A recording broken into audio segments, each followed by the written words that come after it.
Holly Bristow joins us. She is live along the Atlantic coastline, Satellite Beach, Florida. And Holly, what is it like there now? I can tell you it's gotten a lot uglier just since you guys went to commercial break. It's getting extremely windy out here to the point that it's becoming a little bit of a challenge to stand. I just saw my photographer kind of bear down and hold on to his camera after a big gust we just got a minute ago.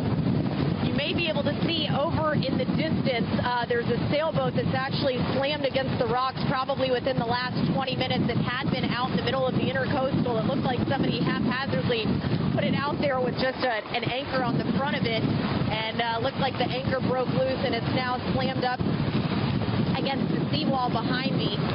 We're on the intercoastal, but if you take a look at the water, you would think that we're actually on the ocean. We've got whitecaps out here in an area that's typically great for boating. I actually grew up in this area, and this is a place that I grew up wakeboarding and water skiing, so this is not the type of water climate that we're used to seeing around here at all.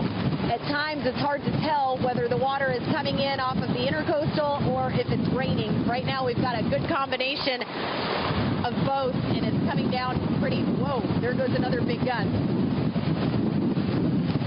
Yeah, I feel for you having been in hurricanes up and down a little before. bit. My photographer's having a hard time holding on to it. I can actually lean back into the wind, and it's actually helping me stand up straight over here.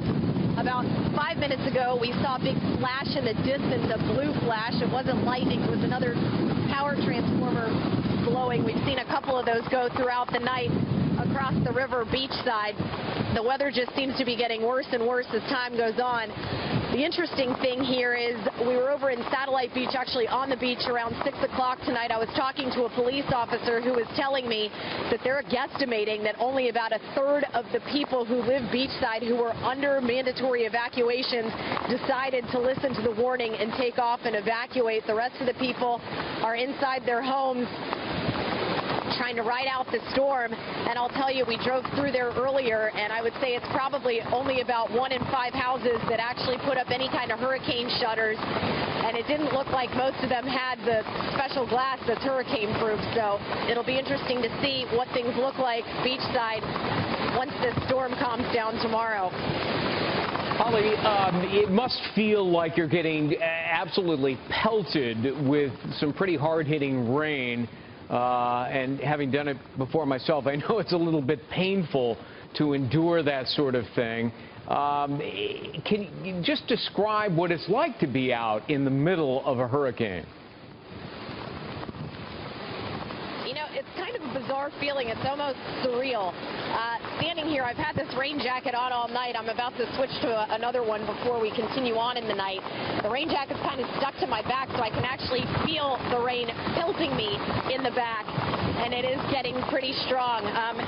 If you can widen out the shot a little bit, you'll see that I'm standing sideways with my feet spread apart, just to kind of make sure that I've got my bearing, and anytime I sort of put my feet together and if I stand up on my toes, you lose your balance real quick. So you've really got to pay attention to what's going on here, or you can easily get blown around pretty quickly.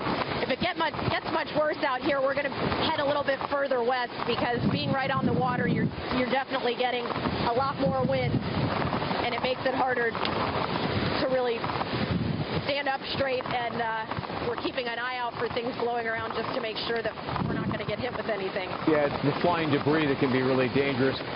Do you have electricity there? It looks like the lights are on behind you.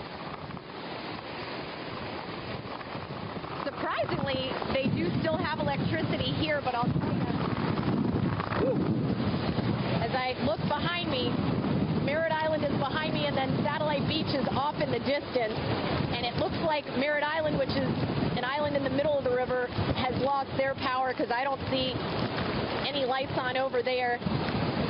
And typically you see a bit more lights on in the distance over at the beach, so I wouldn't be surprised if a lot of the beach had lost power by now. All right, Holly Bristow. Over here at the mainland, we're actually next to the public library. Holly Bristow, you're doing a great job. And power, and all the street lights are still on here. Thank you very much. Take shelter, stay safe. We'll check back with you. Thanks very much. She's in Satellite Beach, which is